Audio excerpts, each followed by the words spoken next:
Lectura del Santo Evangelio según San Marcos. Gloria a ti, Señor. En aquel tiempo Jesús entró otra vez en la sinagoga y había allí un hombre que tenía una mano paralizada. Lo estaban observando para ver si lo curaba en sábado y acusarlo. Entonces le dice al hombre que tenía la mano paralizada: levántate y ponte en medio. Y a ellos les pregunta: ¿qué está permitido en sábado? ¿Hacer lo bueno o lo malo?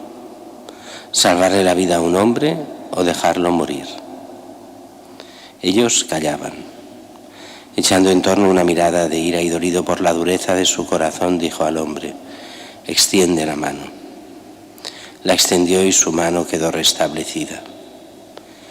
En cuanto salieron, los fariseos se confabularon con los herodianos para acabar con él. Palabra del Señor. Gloria a ti, Señor Jesús. La primera lectura hemos visto esta de Samuel, esta batalla que tenía que hacerse entre palestinos e israelitas, y escogen filisteos, aunque la palabra es la misma, filisteo y palestino, pero no son palestinos, son filisteos e israelitas. Y deciden los filisteos, proponen una batalla cuerpo a cuerpo, uno a uno, solo uno, el cabecilla de cada uno. Y en medio de muchas dificultades, y que aquí se han saltado cosas, David se propone derrotar al filisteo. Lo visten, no sale aquí, pero se lo saltan, lo visten con la coraza y el armamento de Saúl, pero Saúl es mucho más corpulento, él le sobra por todas partes, no está acostumbrado, no puede llevarlo.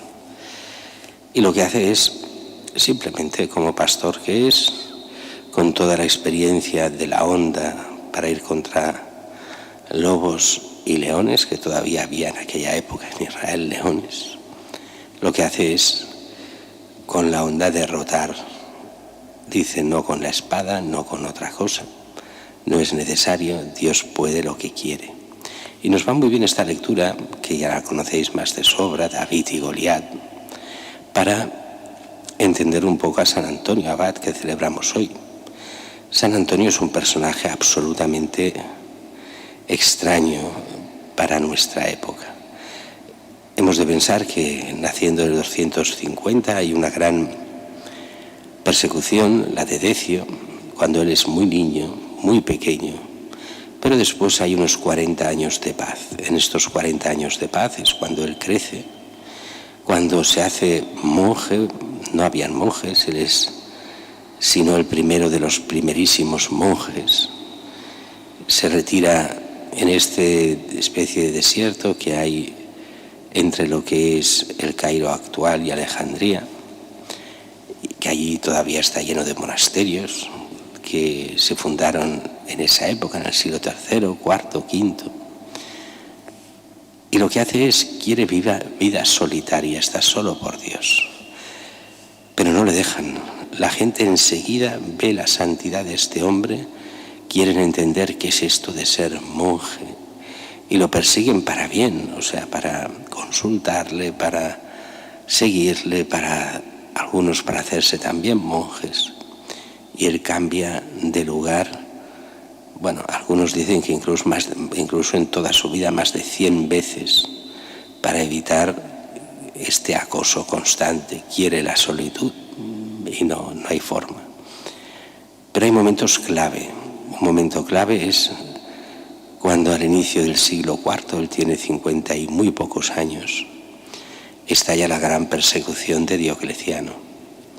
En esa persecución era la aniquilación a los cristianos y el quemar todas las cosas cristianas. Por eso tenemos tan poca documentación de antes de esa época, porque el emperador manda quemar todo lo cristiano. ¿Qué es lo que pasa entonces? Él va a defender a los cristianos y se pone en los juicios. Cogen a los cristianos, los ponen al juicio y él se pone como defensor de los cristianos. Todos lo conocen. Incluso las autoridades romanas lo conocen, pero con él no se atreven. estará allí, reclamará fuertemente y a él no le ponen prisionero, lo expulsan de los juicios muchas veces, pero él se presenta en el momento de la ejecución para dar fuerza y estar al lado de los que van a morir. Y allí sí que no se atreven a sacarlo.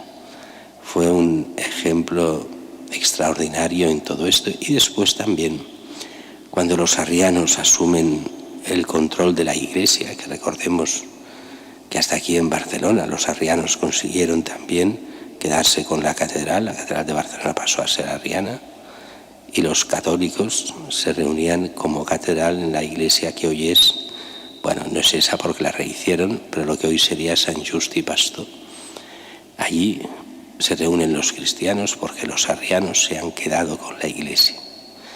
Recordemos que esto duró algunos siglos y fue muy duro para la iglesia esa división entre arrianos que no creían en la plena divinidad de Jesucristo y los católicos. Normalmente las clases más populares, más bajas y medias eran católicas, las clases altas se hicieron arrianas.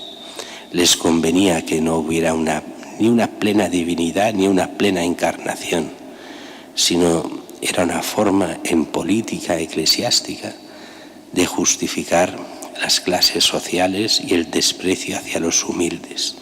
Aunque hoy no se entienda mucho esas cosas, pero las herejías siempre vienen de algo político, que es el control sobre los demás.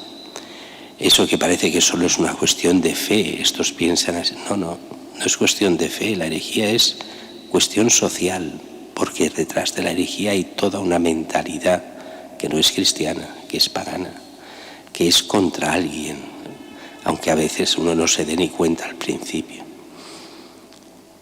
Fue con los arrianos el grandísimo defensor de Atanasio, el obispo de Alejandría, que fue expulsado 3 veces de su ciudad por los arrianos, pero que también fue providencial esa expulsión. San Atanasio coge unos monjes y se va a ver al Papa.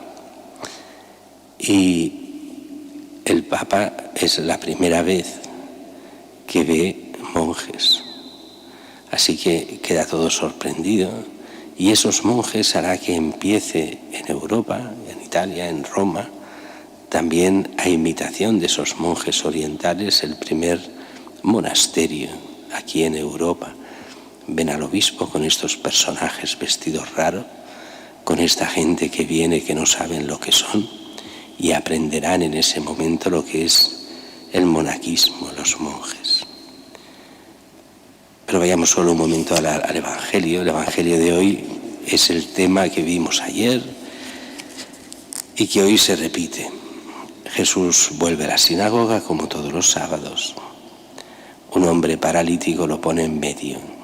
Pregunta a los escribas, a los fariseos, a los que saben de leyes: ¿qué se puede hacer el sábado, el bien o el mal?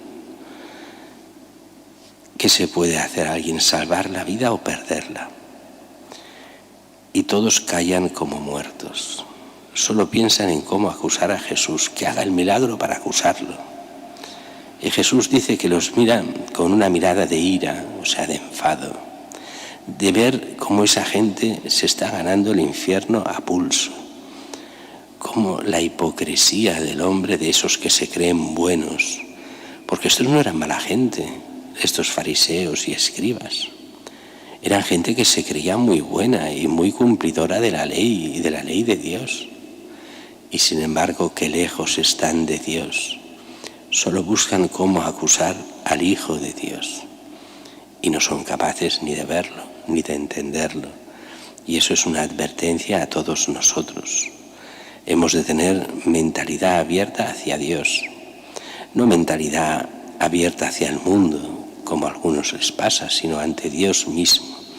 Cómo nos va a sorprender Dios de tantas formas, siempre hacia el bien, siempre hacia la salvación, nunca hacia la mundanidad, nunca hacia el mal.